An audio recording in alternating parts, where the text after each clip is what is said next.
Alors, aujourd'hui, on finit les vidéos sur le plaisir féminin pour atteindre l'extase. Et on a parlé de l'orgasme clitoridien, qui n'est pas un orgasme du tout facile à avoir. Ça, c'est bien de le dire et de le redire, que ce n'est pas automatique. Cet orgasme-là, il ne vient pas juste comme ça. Et il peut s'apprendre, et parfois, il reste élusif. Voilà. Et même avec le meilleur des sextoys au monde, il ne sera pas présent. Et c'est pas une question d'anormalité, c'est une question aussi peut-être de disponibilité, et d'ouverture, et aussi d'une forme de travail, parce que ça c'est pas aussi direct que ça pour l'avoir. Faut pas juste frotter ou faire comme ça, comme les hommes, c'est facile. Moi je pense que c'est très important de le dire, ce n'est pas automatique. Et il y a des femmes, ça marche très très bien, elles n'ont pas d'orgasme clitoridien, et exactement, elles ont du plaisir et de la jouissance en vague, et voire l'orgasme profond dont on va parler. L'orgasme du col, l'orgasme de l'utérus. En fait, l'orgasme clitoridien est une porte d'entrée qui va permettre notamment ça va permettre... Qu'est-ce que tu as dans les mains? Oui, pardon. Oui, il faut expliquer. Ça, c'est le vagin avec l'utérus et les petites trompes de Fallope. Tac, tac. Voilà. Donc, l'orgasme clitoridien va entraîner une verticalité de l'utérus. Il se prépare. Et c'est ce qui permet... Ça veut dire qu'il change de place. Il change de place, tout à fait. On a parlé du gonflement du vagin, comme par exemple comme s'ouvrir comme un parachute, mais ça se passe aussi au niveau à l'intérieur. Voilà, il se remet vertical, ce qui permet la fécondation plus rapidement, parce que les spermatozoïdes vont directement, il va y avoir comme une aspiration, le fait d'être en vertical. Donc c'est merveilleux. Ça aspire. Voilà, ça aspire le fond, ça va beaucoup plus vite. Et ce qui est étonnant, c'est que quand on fait ça, quand l'utérus se redresse, il y a une envie pour la femme, elle sent un vide à l'intérieur en profondeur et elle a envie d'une pénétration plus profonde. Ce qui est quand même fou. C'est exprès pour que les spermatozoïdes ne fassent pas trop de travail. Qu'ils soient pas D'où l'intérêt du liquide prostatique qui permet la circulation de ces spermatozoïdes vers et puis même les spasmes de l'orgasme clitoridien va mélanger la cyprine, le liquide prostatique avec les spermatozoïdes qui vont être nourris par tout ça et qui permettent d'aller faire leur marathon. Un grand marathon. Voilà. Donc ça, c'est pour la procréation, mais cette ouverture de l'orgasme clitoridien n'est pas non plus une obligation pour faire des enfants. Non. Et il peut y avoir du plaisir, parce que le plaisir sans orgasme, donc sans les contractions du périnée, va amener toute la lubrification qui est, comme tu en as parlé tout à l'heure, absolument aussi nécessaire. Non seulement nécessaire, mais qui encourage la procréation, puisque ça vient se malaxer et aller plus haut dans le col. Donc non seulement c'est bon pour vous, pour nous, mais c'est aussi bon pour la procréation. Ça, c'est un autre sujet. Voilà. Là, on est dans le sujet de l'extase. Donc, on sait que c'est pas avec les orgasmes clitoridiens qu'on va monter en extase. C'est marrant parce que tu as mis les orgasmes clitoridiens. Moi, j'aurais fait... Oui, c'est ça. C'est des pics comme ça, mais c'est pas ceux-là qui vont nous aider à avoir l'extase. C'est un ensemble de choses. Plus on a d'orgasmes, mieux c'est. Et quand on a des orgasmes après en vague, au bout de 25 à 30 minutes, il y a une stimulation qui est très particulière, qui est à la fois neurologique, c'est-à-dire que à force de bouger notre bassin, ça stimule le nerf vague qui va stimuler à ce moment-là, monter le plus possible dans cette vibration, monter dans la glande pinéale et la zone, l'œil d'Horus qui est fait avec l'hypothalamus, l'hypophyse et notamment l'hypophyse va sécréter de la noradrénaline qui va à ce moment-là stimuler la glande pinéale qui elle va faire du DMT, diméthyl tryptamine qui en fait je te laisse le dire oui, parce oui, que, oui. Ouais. Et donc au bout de 25 minutes eh ben ces molécules vont nous permettre d'être dans un état après second, voilà. Et il y a en plus, avec cette neurologie et cette on va parler des sons que font les femmes aussi, ça fait des vibrations là-haut qui va permettre aux cellules piézoélectriques qui sont dans la glande pinéale de s'allumer et de partir en extase. Donc c'est le but de ces vidéos qui vont permettre à ce moment-là d'aller de plus en plus loin dans notre plaisir. Et ce qui est aussi intéressant, c'est que, je dirais, en voyant dans mon cabinet, beaucoup de femmes passent à côté de ces orgasmes, de ces sensations légères de contraction, pas énormes, parce qu'elles s'attendent à quelque chose d'un pic, elles s'attendent à quelque chose d'assez fulgurant. Et en fait, elles sont déjà dans un process, déjà dans une sensation, mais qui est mise de côté parce que c'est pas une sensation forte, dense, électrique, comme celle qu'on peut voir dans les médias, comme ça, mais comment ça, t'as pas eu un orgasme, c'est énorme, c'est fulgurant, c'est électrique. Et c'est déjà là. Les hommes attendent ça, qu'on explose. Or, on n'explose pas, on fait des vagues. Et eux, également aussi, ont à travailler cette espèce de vague. Si on est tous en vague, on va pouvoir aller ensemble. Tu veux dire, ils ont à le travailler, pour eux? Pour eux, bien sûr. Okay. Parce que beaucoup connaissent que cet orgasme éjaculatoire, alors que en pic, alors que il y a cet orgasme-là, il y a de plus en plus d'hommes qui le connaissent, et tout homme connaît ces vagues, c'est-à-dire ces petits spasmes. Ouais. Mais comme ils ne sont pas intégrés tout à fait comme zone de plaisir, comme pour la femme d'ailleurs, hein, c'est-à-dire que ces vagues sont, voilà, c'est des petits spasmes, mais et puis quand ça bouge, quand il y a un coït, effectivement, va sentir les spasmes, c'est pas facile du tout. Donc là, on est dans un rapport hétérosexuel. Oui, bien sûr. Ouais. Et après, de toute façon, pour atteindre ces vagues, c'est quand même avec une pénétration. Donc, même si c'est pas hétérosexuel, c'est en fait pénétratif quand même, avec un sextoy, avec les doigts, avec voilà. Et donc c'est utile la pénétration. Hein. Là, c'est utile, c'est vraiment fondamental. C'est quand tu dis que c'est utile, c'est au-delà de ça, c'est pour l'extase. Pour l'extase, c'est le corps qui appelle comme une nécessité impérieuse à ce qu'il soit comme un creux qui a besoin d'être rempli. Donc c'est un mouvement du corps qui l'appelle, et c'est, je dirais, au-delà du conscient qui appelle, le corps appelle dans presque, comme tu dis, ce redressement de l'utérus, et qui appelle à autre chose que ce qui se passe. Et c'est vraiment un mouvement interne d'un appel. Et quand on lâche le mental et en fait notre corps il sait comment se placer, il se place même par rapport à la forme du pénis et tout ça, il sait tout. Oui, et au-delà de la forme du pénis, il appelle au doigt, d'ailleurs il vient rencontrer peut-être la main, il appelle s'il y a un godemiché ou un vibromasseur qui est interne, en pénétration interne. Comme tu dis, le mouvement du bassin va se faire pour rencontrer, pour pouvoir être presque touché au fond, tu vois, pour pousser. Il y a ce mouvement-là qui est double. Et dans ce sens-là, je veux dire que c'est assez difficile de rester en étoile de mer. Oui. Ça ne se passe pas du tout comme ça. Ou alors tu sens rien et puis tu penses à ta liste de courses. Mais ça, c'est pas pareil. Et là, on est en train d'essayer d'aller dans l'extase, donc on va pas penser à notre liste de courses. Alors, ça tombe bien, l'orgasme vaginal, je l'ai connu.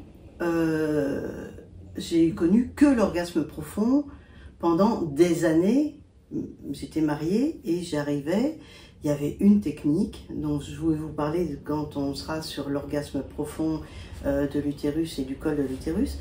Et le reste, je ne connaissais pas. Donc quand j'avais d'autres partenaires, je trouvais ça nul. Parce que j'explosais pas. Toutes les, si ton partenaire ou toi-même, ta partenaire allait et venait rencontrer le gland du clitoris, ça te... Ah si, j'avais l'orgasme clitoridien.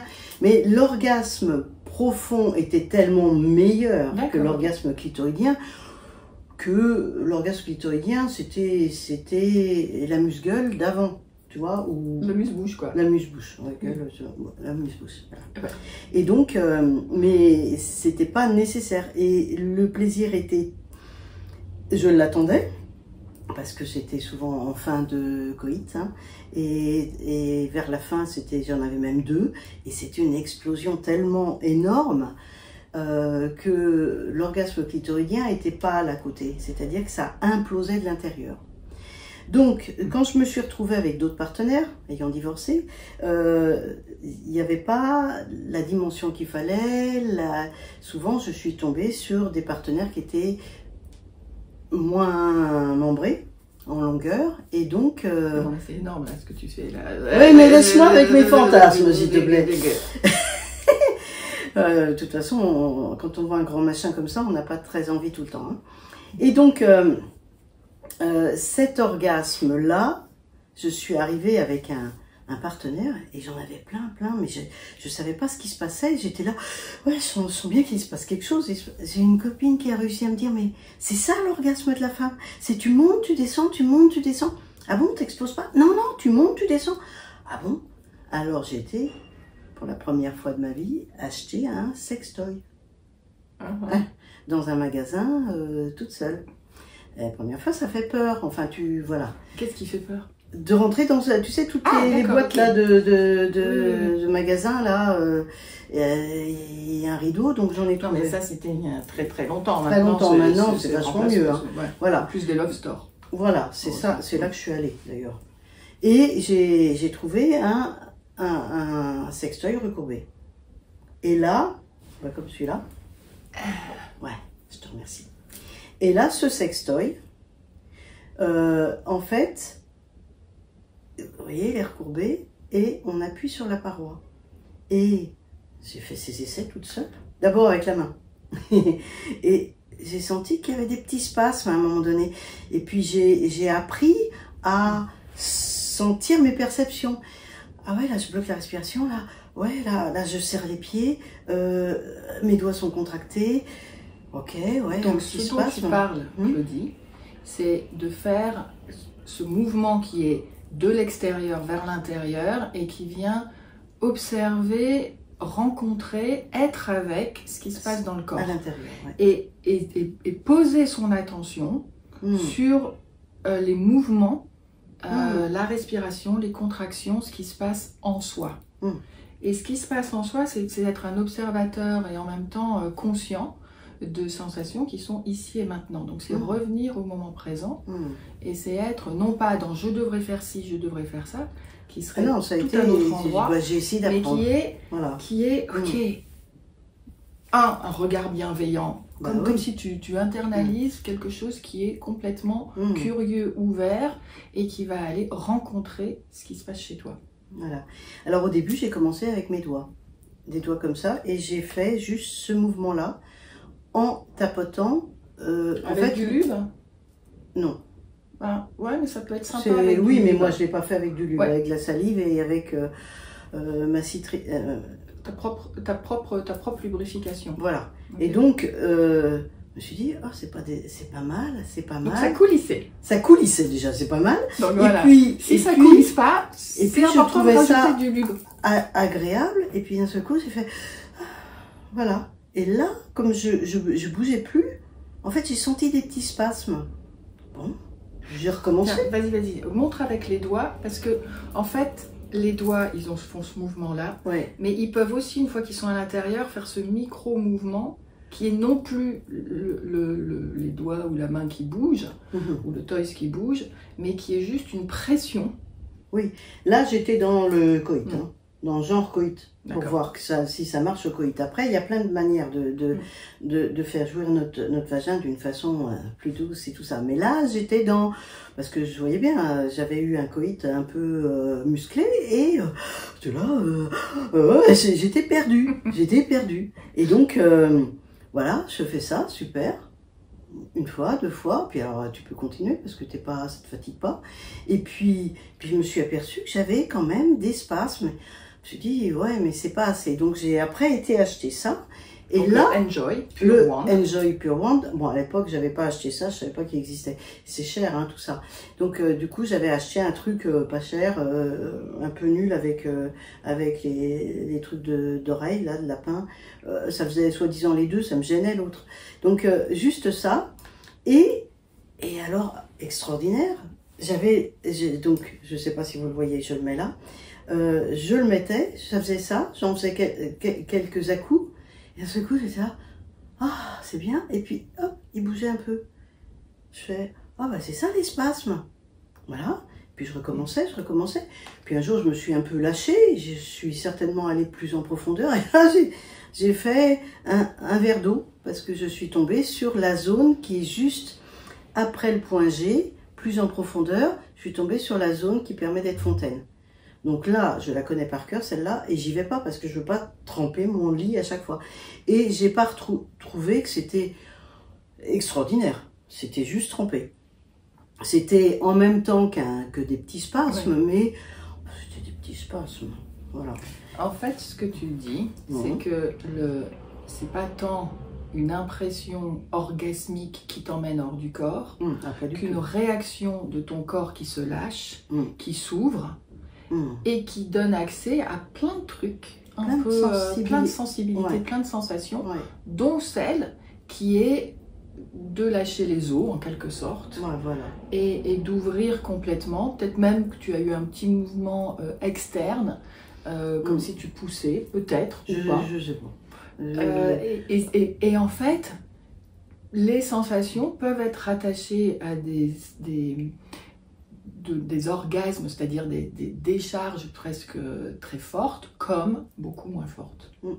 Et c'est ça, explorer son corps aussi, seul, ou à deux, ou plus.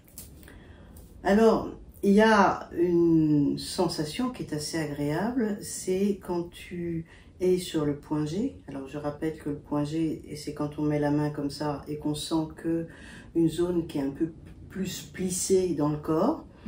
Et quand on fait des mouvements de viens ici, en appuyant sur la paroi, hein, il y a vraiment du plaisir. Et il y a un plaisir vaginal net, c'est-à-dire que tu sens des spasmes.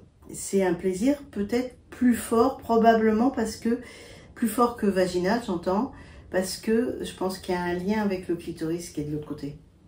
Oui. Et donc, le point G, c'est une sensation qui est un petit peu plus forte qu'ailleurs. D'un autre côté, vous avez un partenaire qui est comme ça, qui va avoir une certaine longueur et qui va toucher toujours la même zone. Cette zone va être extraordinaire. Mais vraiment extraordinaire. Tu veux dire un partenaire qui utilise un toy? Non, un partenaire qui a un pénis qui est recourbé. Un pénis comme ça. Il va toucher sur cette zone-là. Après, il peut jouer sur une autre. Après, quand on est en levrette, ça va appuyer sur une autre zone. Et notre corps reconnaît ces zones et sont programmés après là-haut pour être du plaisir. Et, en fait, tout notre vagin est une zone de plaisir. On dit qu'il y a des points, effectivement, il y a le point antérieur, postérieur quand on est en levrette et tout ça, il y a des points profonds, mais globalement, il suffit de tomber sur un partenaire qui va appuyer sur une zone, cette zone va devenir jouissive. Et ce que je voulais rajouter quand tu parles aussi de ce mouvement-là avec les doigts, c'est que c'est très important, toi qui fais ce mouvement-là à l'intérieur, d'observer ce qui se passe chez ta partenaire plutôt que de t'appliquer à faire un mouvement très très rapide parce que tu crois que c'est ça qu'il faut faire. Et donc l'intérêt c'est de te centrer sur ta partenaire, comment elle réagit. Si elle vient et elle te pousse un peu la main, ne reviens pas. c'est qu'elle te donne des indications sur la façon de faire, et ça peut être même trop, parce que quand souvent le ou la personne qui fait ce mouvement-là va chercher à faire quelque chose chez l'autre, et donc être focus sur rechercher quelque chose et oublier d'être en connexion avec l'autre. Donc reviens avec ta partenaire et regarde comment est-ce qu'elle réagit, plutôt que juste de faire ce mouvement parce qu'on t'a dit de faire ce mouvement et que tu vas continuer à le faire de plus en plus vite, et ce qui peut être même très énervant et agaçant pour ta partenaire. Donc observe si elle se tend vers toi et si elle amène son bassin vers toi. Regarde si elle a son souffle, regarde un peu, peut-être elle va changer de couleur ici, ses yeux, est-ce qu'ils sont fermés, est-ce qu'elle a un sourire, est-ce qu'elle a une forme de crispation. Observe ce qui se passe plutôt que de te centrer sur ton mouvement à toi, parce que tu l'as appris de cette façon. Voilà ce que je voulais juste rajouter. C'est important parce que y a beaucoup d'hommes qui ont vu ça sur internet, qu'il faut faire comme ça, et pas du tout. Pas du tout, c'est horrible pour nous. On a l'impression d'être... c'est comme si stimuler la vessie, voilà. Et puis, bah oui, à un moment donné, ça marche à chaque fois, mais c'est juste de l'urine qui part, donc faut pas exagérer. C'est pas du tout du plaisir. Par contre, ce mouvement comme ça, avec un certain rythme qui est propre à chaque femme, là, il y a le plaisir plus les os, les grandes os. Mais ce n'est pas une obligation. Exactement. Les grandes os n'apportent pas grand-chose, à part le plaisir pour le ou la partenaire de sentir qu'on est efficace. Mais c'est une efficacité toute relative. Et comme tout, s'appliquer à le faire toutes les fois, y a plein de façons différentes de rentrer dans la relation amoureuse sans se mettre un programme préétabli pour obtenir quelque chose de l'autre. Ah oui, pas avoir un script dans la tête, c'est beaucoup mieux d'être présent. Parce que les scripts, c'est... en fait, les femmes, on a énormément besoin d'être avec un partenaire présent. Oui, c'est notre socle. C'est notre socle qui nous permet à ce moment-là de partir haut. Si le socle n'est pas solide, si on ne se sent pas complètement en sécurité, on n'y va pas. Et un script, c'est-à-dire vous qui cherchez à faire quelque chose ou à obtenir une réaction de l'autre, eh bien vous coupe de la connexion, puisque vous n'êtes plus avec votre partenaire, vous êtes déjà dans l'obtention d'un résultat et d'amener à un résultat. Donc revenir à l'autre, à soi, et un mouvement qui est presque naturel, c'est comme une vague, c'est ce mouvement, c'est cale-toi sur le mouvement du bassin et reviens à ta partenaire plutôt que d'aller dans ton script qui va te couper de la connexion. Si ça te coupe de la connexion, eh bien l'extase en fait, c'est comme tu dis, ne pourra pas s'appuyer sur ce socle, puisqu'il y aura quelqu'un qui sera coupé et rentré dans son propre fantasme, sa propre excitation, plutôt que d'être avec l'autre. Donc je reviens à l'orgasme vaginal, qui est surtout... En fait, il y a beaucoup de plaisir. Il y a un plaisir déjà à la pénétration avec l'ouverture des branches du clitoris. Cette zone-là est hyper innervée. C'est pas elle qui va nous entraîner l'extase, mais c'est une ouverture et le fait que ça s'agrandisse, et après il reste grand, donc il n'y a plus ce plaisir-là. Mais il y a un plaisir à la pénétration. Alors, l'idéal, bien sûr, ça serait que la muqueuse vaginale n'est pas innervée. C'est la musculaire, c'est la paroi qui est très innervée. Donc, quand on touche la paroi avec un sexe recourbé, avec des doigts, avec un jouet comme ça, là, on se retrouve sur vraiment un plaisir qui est facile. Quand ça fait juste comme ça, faut aller chercher le plaisir. C'est-à-dire les petites sensations, c'est grimper au rideau un peu. Hein. Là, on peut se servir pour monter notre énergie sexuelle, on va se servir du son en même temps. Et de la respiration et du mouvement. la respiration, le mouvement, on fait tout. Mais du coup, on rajoute le son. Quand, en tous les cas, moi, quand je vois que je vais pas y arriver parce qu'il n'y a pas assez de stimulation sur la paroi, je rajoute du son. Hein. Sinon, ou alors je me dis, bon, bah, c'est pas grave, hein. Je vais me débrouiller toute seule. Rajouter du son, ça ne veut pas dire parler. Non. Ça veut dire ouvrir la gorge et laisser sortir le souffle. Ici, ça peut être un souffle plus profond, ça peut être aussi la vibration du son, sans modulation, en ouvrant ici et en ouvrant les mâchoires. Et comme évidemment, quand tu ouvres les mâchoires, du coup, tu décontractes et tu relâches, ça fait un relâchement dans tout le corps. Voilà, donc cette paroi est importante et on a aussi le fond du vagin que je vais montrer. Il y a des cul-de-sac et je ne sais pas si vous avez déjà senti votre col. Ce qui serait pas mal, c'est de sentir son col au fond. Le col, c'est une petite boule qui est un peu dure comme le nez et le bout de nez, et le pénis en général va glisser sur le col pour aller dans les cul-de-sac. Et c'est en bougeant ces cul-de-sac que l'utérus va bouger et à un moment donné, il va vibrer et là, il va partir en orgasme qui ressemble à un orgasme clitoridien. Donc, c'est une explosion qui est plutôt une implosion vers l'intérieur, de l'intérieur du corps. Alors que le clitoris, l'orgasme clitoridien, il envoie des ondes qui partent vers l'extérieur. Qui n'est pas bon pour la procréation, mais a priori c'est quand même bon parce que ça malaxe et puis de toute façon il y a suffisamment de spermatozoïdes dans une éjaculation. Tout à fait. Voilà. Donc c'est bon, pas bon, c'est surtout ce qui est ok à vivre. Oui, et puis c'est pas tous les jours qu'on fait des gosses. Hein. C'est même pas souvent. On fait plus souvent l'amour que de faire des gosses. Hein. Voilà, donc l'orgasme vaginal, si vous vous attendez à exploser, ça marche pas. Par contre, si vous vous attendez à accepter ces petites vagues, qui au début sont des vaguelettes, on se dit oh, c'est ça, c'est nul. Et en fait, les spasmes sont de plus en plus agréables. Comme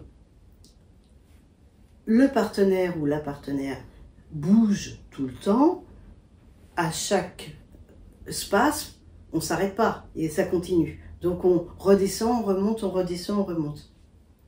Quand on est tout seul avec soi-même, je reprends, on s'arrête, c'est agréable. C'est agréable. Bon, j'en fais un peu plus, et pas tellement plus. Hein. Et on apprécie chaque spasme. Quand on est avec un partenaire, on apprécie d'autres choses. On apprécie le corps de l'autre, on apprécie d'être en présence avec l'autre, on apprécie d'être dans une ouverture de cœur quand on est avec en plus un amoureux. On apprécie tout ça et on n'est pas focus sur nos petits spasmes qu'on sent beaucoup moins, mais on sait qu'ils sont là. Et ça monte. Et ça monte au bout de 25 minutes. C'est-à-dire que là, c'est sur une horizontale, et d'un seul coup, au bout de 25 minutes, chaque vague est plus... On monte encore plus. Surtout si on est accompagné par l'homme qui sait faire des vagues. Voilà, donc... c'est ça. Donc c'est autre vidéo pour les hommes. Hein, voilà, c'est accorder, c'est du temps. C'est être aussi dans l'acceptation que ça ne va pas monter très haut. Mais vous êtes avec le mouvement régulier presque de ces mouvements du corps, mouvement de la vague, c'est le corps qui vient et qui se retire. En fait, ce temps nécessaire à deux est utile. On peut aussi le faire tout seul, mais là on en reviendra à la fin, hein, sur l'extase toute seule.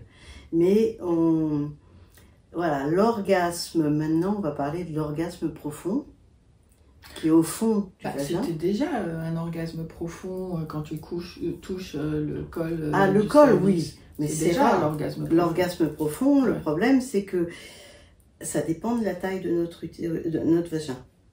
Donc je reprends qu'on est biche, jument ou éléphante. Donc on a des tailles différentes, on a fait une vidéo où on explique comment repérer quelle taille on a. Mais globalement, si on a un homme qui a un pénis qui est considéré comme lièvre, c'est-à-dire assez peu long, en dessous les cas en dessous de 11 cm, il ne va pas toucher. Ou alors faut être une petite biche. Mais sinon, s'il est l'éléphante, il ne touchera pas. Donc en fonction de notre forme, même si notre vagin est adaptable, n'empêche qu'il ne va pas s'adapter non plus à pouvoir se rétrécir pour un 11 cm. Donc ça ne sera pas possible. Voilà, ça c'est physiologique. C'est physiologique. Donc juste, je voulais dire que la dénomination avec ces noms d'animaux vient du Tao. Du Kama Sutra. Du Kama Sutra aussi, pardon, merci. Oui, la dénomination vient du Kama Sutra et qui a fait une répartition dans les compatibilités pour avoir plus ou moins de sensations. Voilà, et donc on a fait une vidéo là-dessus et essayez de la revoir sur le site. Voilà, donc cet orgasme profond est très peu connu. Il n'y a pas longtemps, il n'y avait que 3% de femmes qui connaissaient. Maintenant, il y a au moins le double, je crois que c'est 6 ou 7%. C'est pas un orgasme facile. On peut mettre, même avec un homme qui a toutes les caractéristiques, il y a un jour, on va se placer autrement, puis ah bah là, c'est génial. Mais donc, le fait de savoir qu'il existe, on peut le chercher déjà. Hein, il y a plein de femmes qui ne le cherchent pas parce qu'elles ne le savent pas. Oui, et puis que ce soit entre femmes aussi, c'est aussi aller vers la pénétration, puisque c'est vraiment une conséquence de ce qui se passe une fois que le creux est rempli en quelque sorte. Et c'est plus facile entre femmes parce que là on prend la taille qu'il faut. Oui, on prend un godemiché, un god ceinture. Qui n'est pas à ce moment-là obligatoirement recourbé, puisqu'on va aller surtout sur le fond. Donc. Et avec un bout bien rond. Bien rond. Ouais. C'est important. Et si on y va avec les doigts, sans ongles. Aussi. Ouais, les ongles bien taillés, tout doux. Hein. Ouais. Et du lube. Et du lube. Quoique normalement c'est vraiment très, très mouillé au fond. D'ailleurs le pénis ou même le god, il glisse pour aller dans les cul-de-sac et entraîner cette espèce de vibration de l'utérus qui à un moment donné, on ne sait pas pourquoi, il part. Et on ne sait pas quand est-ce qu'il va partir. C'est un peu comme magique comme avec le clitoris, tu ne sais pas quand est-ce que tu vas avoir, tu te dis ah ouais là je commence, ouais bah non bah, pas encore et on attend. Et d'ailleurs en signe annonciateur, ça peut se passer pas simplement au niveau du vagin ou du col de l'utérus, mais ça peut se passer aussi au niveau des lèvres comme sensation, des lèvres ici, des muqueuses de la bouche. Ça peut se passer aussi au niveau des formes de vibration au niveau des jambes. Oui, on vibre de partout. Ouais, c'est un peu l'orgasme tantrique, c'est-à-dire qu'on vibre de partout. Et quand on peut avoir ça, les hommes peuvent avoir ça aussi. C'est étonnant. Bon, je reviens à l'orgasme profond. Donc j'ai interrogé un certain nombre de femmes, il n'y en a pas tant que ça, qui peuvent expliquer. Je vais parler de la position qui était possible pour moi. Il me fallait 2 coussins sous les fesses, allongés, avec les jambes détendues plutôt en grenouille. Et le partenaire était assis debout, c'est-à-dire sur les genoux, et il pouvait bouger le bassin. Ouais. Et prendre tes cuisses. Oui, et prendre mon bassin, carrément. Et là, c'était un coït où il touchait le fond. Donc des mouvements réguliers. De va-et-vient, profond. Et toi qui peux aussi bouger tes hanches pour rencontrer... je me mettais plus ou moins cambrée. Si le coussin n'était pas assez haut, je me rajoutais avec les mains et parce que je sentais que c'était là. Et la plupart du temps, il touchait en fait le cul-de-sac antérieur. Il y en a un devant et un derrière. Et ça entraîne vraiment, à un moment donné, je basculais et c'est un orgasme qui est plus fort que l'orgasme clitoridien. C'est-à-dire vraiment, ça te fait disjoncter complètement. Parce que les deux périnées sont vraiment en contact, il y a un emboîtement, c'est vraiment un emboîtement très particulier. Et aussi la possibilité de bouger le corps, de bouger le bassin de façon à ce que la position puisse rencontrer exactement là où c'est bon, même si à l'intérieur ça fait pas, ça se dit pas là c'est bon, mais instinctivement le corps c'est le corps il sait. Ouais. Et il y a des femmes qui expliquent qu'elles ont cet orgasme là quand elles sont sur le côté gauche, mais pas du tout sur le côté droit. Ou qu'elles sont au-dessus aussi. En Amazon. Oui, tout à fait, en Amazon, et ça dure longtemps. Et ça, c'est une technique qui est géniale, et les femmes utilisent souvent en plus le son. Oui. Et il y a une autre pour ajouter, quand tu es sur le côté, donc en tranche, l'autre peut aussi être sur le côté. Et rencontrer, ce qui fait que les deux s'emboîtent un peu comme ça. Alors, tout à fait, ça va plus profond. Et ça va plus profond, puisqu'il y a l'angle de pénétration qui match entre les deux périnées. Et donc, il y a, et pour le partenaire et toi, enfin la personne qui est là, eh bien, il y a une rencontre qui se fait, et c'est beaucoup plus facile aussi de bouger. Et il y a des femmes qui l'ont quand elles sont en levrette. Voilà. Et donc, le pénis touche le pénis, ou voilà, touche la zone.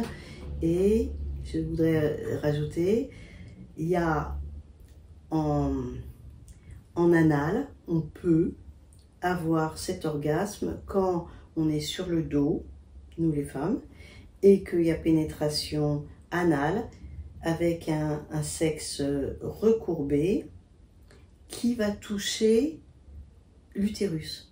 Et à un moment donné, pareil, d'un seul coup, ça se déclenche. Donc, je n'ai pas bien compris mécaniquement. En tous les cas, on fait bouger l'utérus, et l'utérus, il se spasme. En fait, je pense qu'il a tellement de muscles, l'utérus, vu qu'il arrive à faire descendre un bébé, que c'est les spasmes les plus forts, énormes qu'on puisse avoir. Donc c'est des orgasmes qui sont extrêmement forts, qui ne sont pas obligatoirement nous permettent l'extase à deux qui monte, mais c'est déjà une extase tout seul, parce que c'est puissant.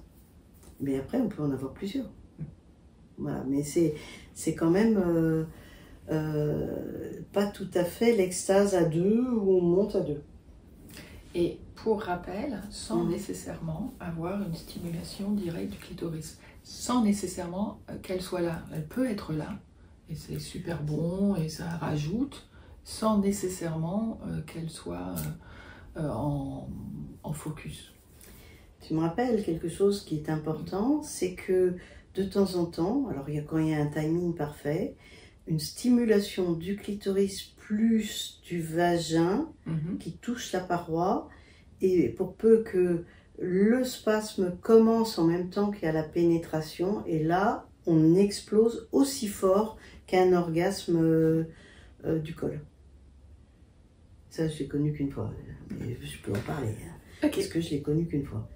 Après, bon, on est toujours dans l'extase. Plus la femme a d'orgasme, plus elle est dans un état avec la DMT, il y a plein de molécules qui arrivent, l'ocytocine qui se développe, enfin, c'est l'inondation hormonale et chimique qui fait que là, on peut partir. Ce qui est intéressant, c'est de voir que, d'aller toujours revoir cette vidéo sur les Amérindiens.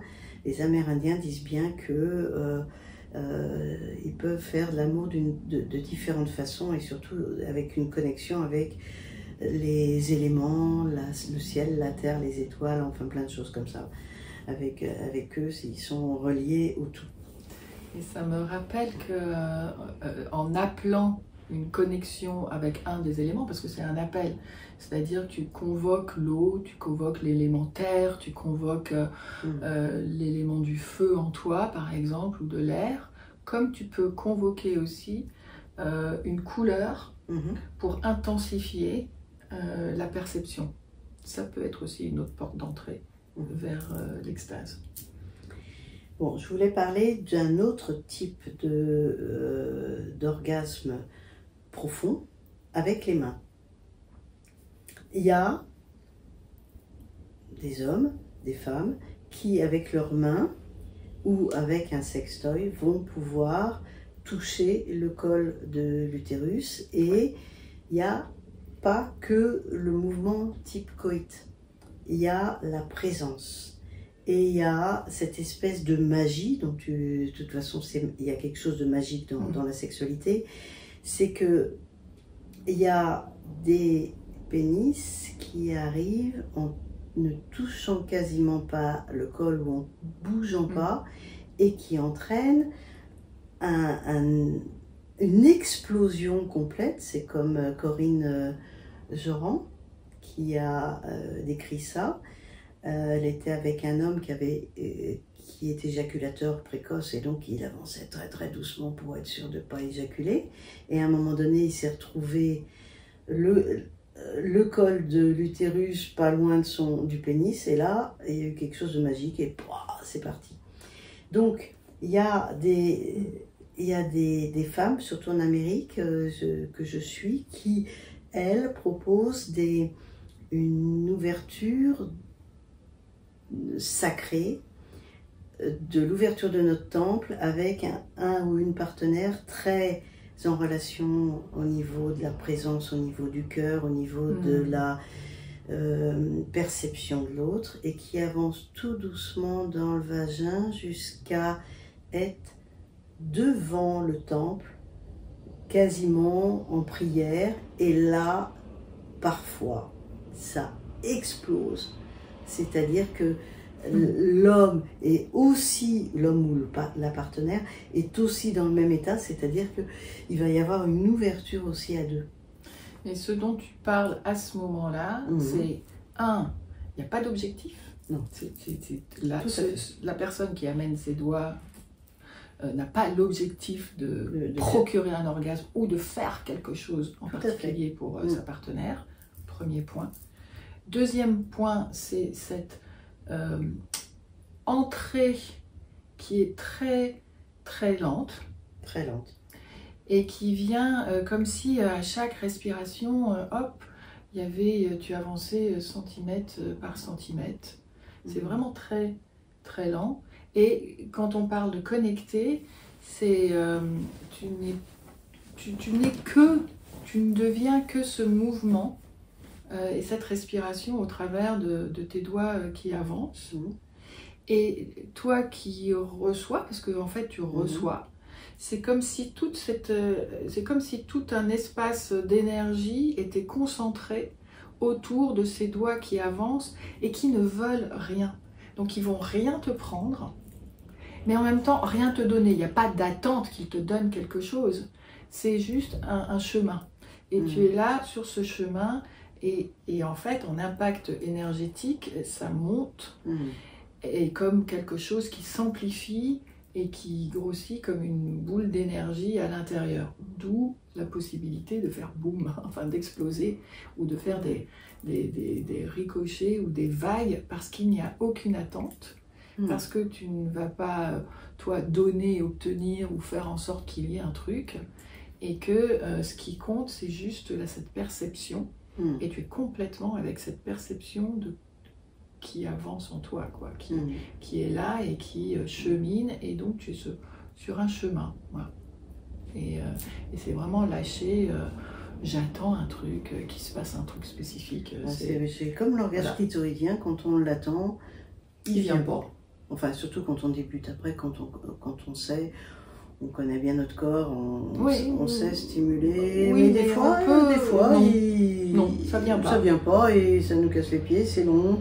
Et exactement. bon, c'est beaucoup plus facile maintenant avec les sextoys, mais... Ouais, mais même parfois avec les sextoys, avec la périménopause, la ménopause, le corps ne réagit plus comme vous aviez l'impression, il vous échappe.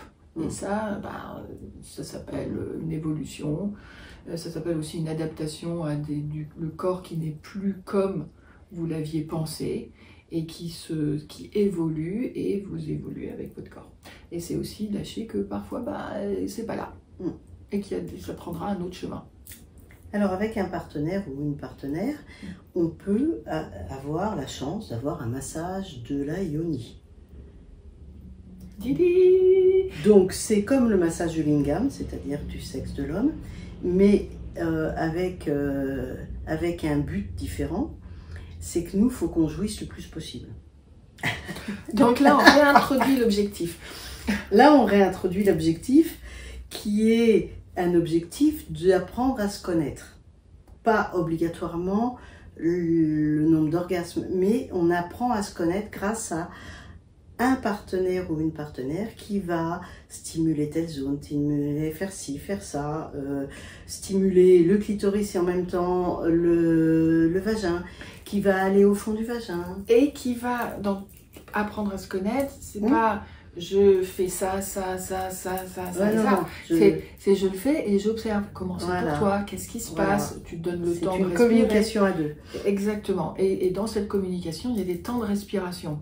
C'est pas juste je fais ça, et puis ça, et puis ça, et puis j'ai un cahier des charges. Et puis je coche toutes les cases. Et je coche toutes les cases. Non, c'est une communion, une communion avec un partenaire ou une partenaire.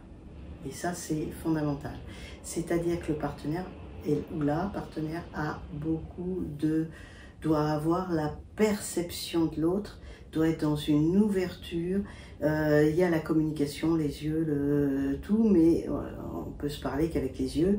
On se parle avec la bouche, on peut, d'accord, mais notre corps, il va vers ou il recule. Et quand il recule, ça veut dire que ça ne plaît pas.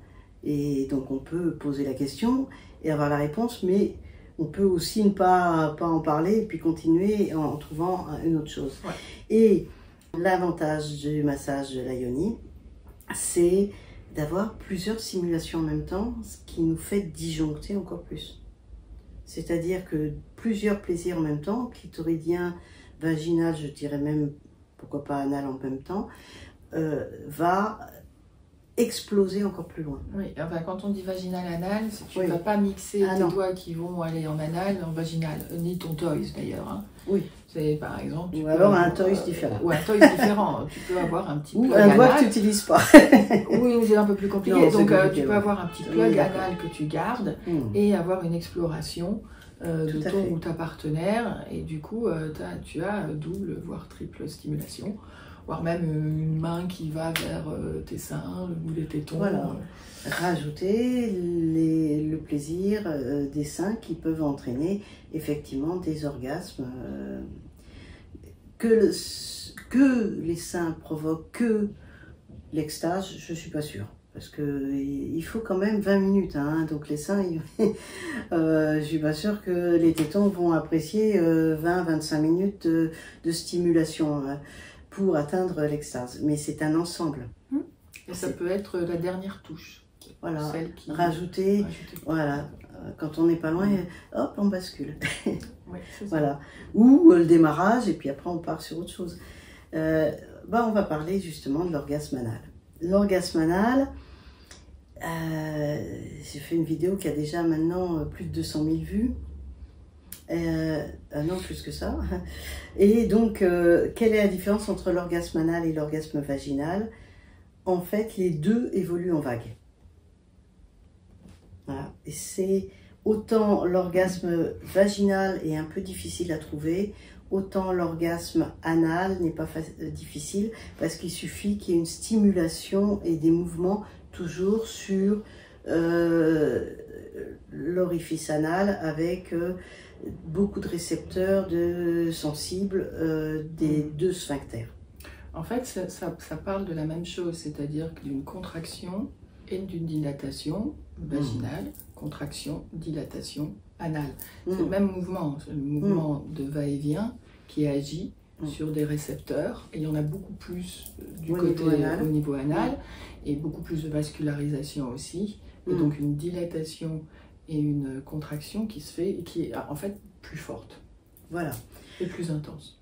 Le seul hic que je trouve par rapport à l'extase, c'est que l'orgasme anal, une fois que l'anus est dilaté, eh ben, on a moins de sensations. Et donc, le va-et-vient, on va moins le sentir, ça va moins être présent. Et donc, je ne suis pas sûre qu'on arrive, enfin, je n'ai pas fait l'expérience, qu'on arrive à l'extase au bout de 20-25 minutes. Faut mettre du lubrifiant en plus, hein, parce que sinon, c'est pas sûr. Puis 25 minutes que comme ça, on va s'ennuyer un peu. Hein. Enfin bon, voilà, c'est un plaisir de plus qu'on peut rajouter. Et faire en même temps, enfin en complément Voilà. simultané. Voilà, chacun fait comme il veut. Bah, On va pouvoir arriver à l'extase en se connaissant de mieux en mieux. Ah oui, d'accord. Ça va, là? Oui, là c'est très bien. Là, ok. Alors, je voulais parler aussi de l'extase toute seule. Est-ce Comme une qu'on grande. peut, comme une grande, Bah, t'en as déjà parlé, puisque quand tu manies avec tes doigts, ou avec tes doigts, il y a une fatigue. Mais quand tu manies avec un toy, tu es déjà autonome voilà. dans cette Il faut savoir que c'est quand même au bout de 25 minutes. Donc, faut savoir se caresser. C'est précis quand même. 25 minutes, c'est à ce moment-là, et plus. C'est à ce moment-là que la DMT,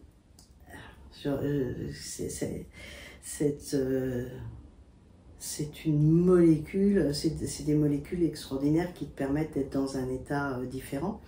C'est une drogue, hein, presque. Et c'est pour ça qu'on... Sécrété naturellement. Sécrété naturellement. Donc, c'est pour ça qu'on y revient, peut-être à la sexualité à chaque fois.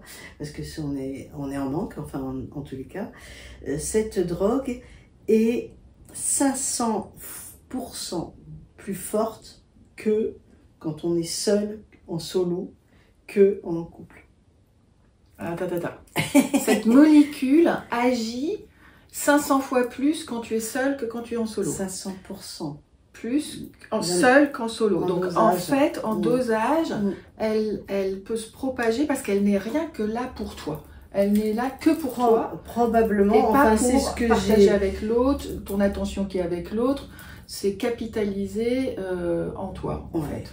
Pour avoir des pourcentages comme ça, normalement, c'est basé sur des études scientifiques. Avec des PET scans. Je ne sais pas comment ils ont calculé ça. J'ai pas la base. Et en pénétration solo. En pénétration solo. Ouais, c'est déjà plus facile à réaliser qu'en duo, quand tu es avec des PET scans, etc. Oui, c'est ça. Je me demande qui s'est amusé à faire ces... Je vais essayer de creuser la question. Vas-y, retrouve-nous ces études scientifiques. Moi, j'adore. Hein, Donc, en conclusion, plus vous jouissez, plus vous aimez jouir, et plus vous avez des chances d'atteindre l'extase, qui n'est pas une fin en soi, c'est tout le chemin qui est passionnant. Et ce chemin à deux est encore plus passionnant parce que on est dans une ouverture de cœur avec un ou une partenaire. Quand on est tout seul, on peut être dans une ouverture de cœur avec le grand tout. Voilà, donc c'est un chemin en fait. Oui, c'est un et chemin. Amusez-vous à explorer et surtout à mieux vous connaître. Parce qu'en vous connaissant mieux, du coup, il y a beaucoup plus de bienveillance et de gratitude envers soi-même et donc envers l'autre. D'accord. Et donc plus de compréhension aussi, ce qui est pas mal dans le monde dans lequel nous vivons, n'est-ce pas? Oui, arriver à finir par s'aimer. Voilà, c'est ça. À bientôt. Ciao.